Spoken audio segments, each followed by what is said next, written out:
वंदे मातरम।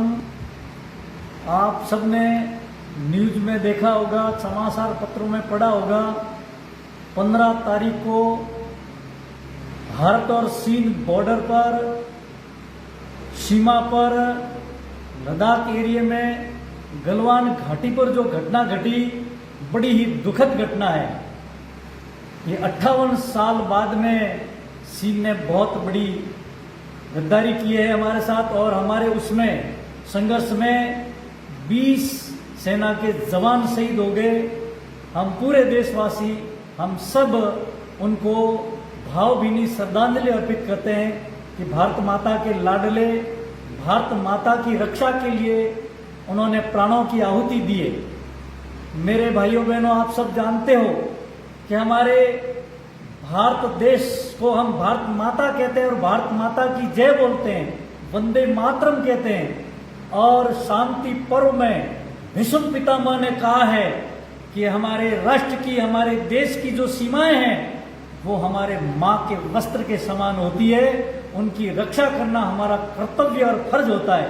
इसीलिए हमारे वो सैनिक शहीद हुए। आप सब जानते हैं, आज से 58 साल पहले यानी 1962 में चीन और भारत की लड़ाई हुई थी।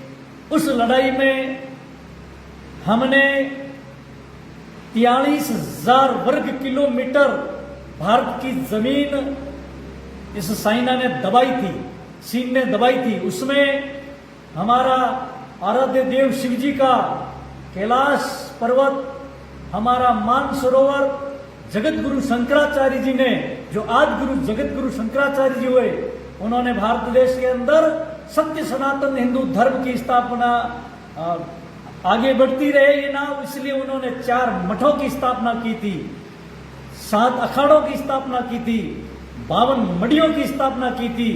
4 मडिये भी 62 की लड़ाई में 4 मडी जो है हमारी, वो मतलब जो है चीन में चली गई।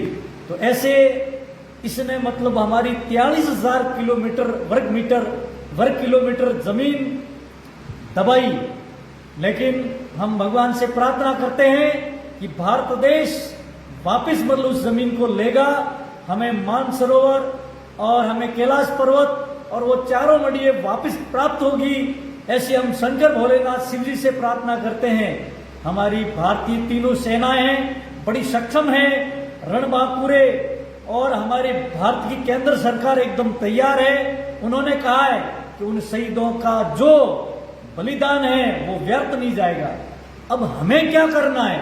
उन शहीदों को श्रद्धांजलि अर्पित करने के लिए हमारे भारत देश में चाइना की बहुत चीजें हैं, इलेक्ट्रॉनिक, चाहे मोबाइल हो, चाहे टीवी हो, चाहे लैपटॉप हो, चाहे कंप्यूटर हो, चाहे कोई भी चीज हो, जितनी भी चाइना की चीजें हैं उनका हम बहिष्कार करेंगे, उनका त्याग करेंगे, उनका उपयोग नहीं करेंगे।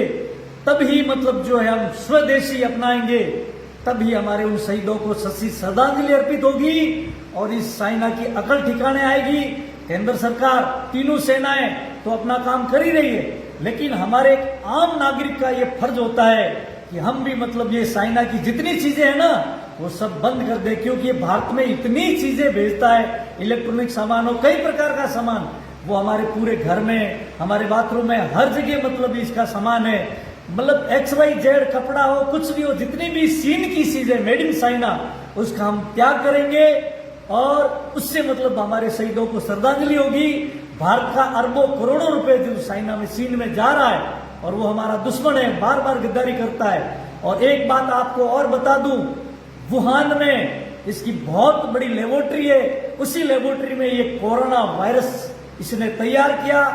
फिर ये कोई कहते हैं कि लीक हो गया, नहीं, ये इसने जानबूझ के छोड़ा है और आज ये कोरोना विश्व महामारी बन गया है। आप चाइना की कोई भी चीज खरीदोगे उसमें कोरोना का मतलब वायरस लपेटा हुआ है और उससे आप मतलब जो उससे लपेटे में आ सकते हो। इसलिए ऐसे जो कोरोना विश्व महामारी फैलाने वाला, पूरे विश्व में कितने लाखों लोग मर गए, उसका दोषी ये चीन है। इसीलिए हम चाइना की चीजों का बहिष्कार करेंगे तो क्या फायदा होगा? एक तो करोड़ों अरबों रुपए हमारे भारत देश के, हमारे देश में रहेंगे और ये कोरोना विश्व महामारी से भी हम बचेंगे, कोरोना बीमारी से भी बचेंगे। और कोरोना विश्व महामारी के लिए आप सब समझदार हैं। आप मतलब मुंह पर मास्क बांधें, आप सोशल डिस्टेंस यानी दूरी बनाए रखें और नमस्ते, राम राम, प्रणाम मतलब जो है जो भी अभिवादन करें दूर से करें, हाथ जोड़ करके। ये हमारी भारत की परंपरा रही है और आप पूरा ध्यान रखेंगे और बार बार साबुन से हाथ धोएंगे तो इस कोरोना विश्व महामारी से हम बचेंगे। उसका आपको पक्का पक्का पालन करना है और इस साइना को बराबर दंड देना है आपको। मैं भी आज से ये संकल्प लेता हूं कि मैं साइना की कोई भी चीज नहीं खरीदूंगा और आप भी ऐसा संकल्प लेंगे तो हमारे 20 शहीद जो भारत माता की रक्षा करते हुए शहीद हुए उनको सच्ची श्रद्धांजलि होंगी। वंदे मातरम।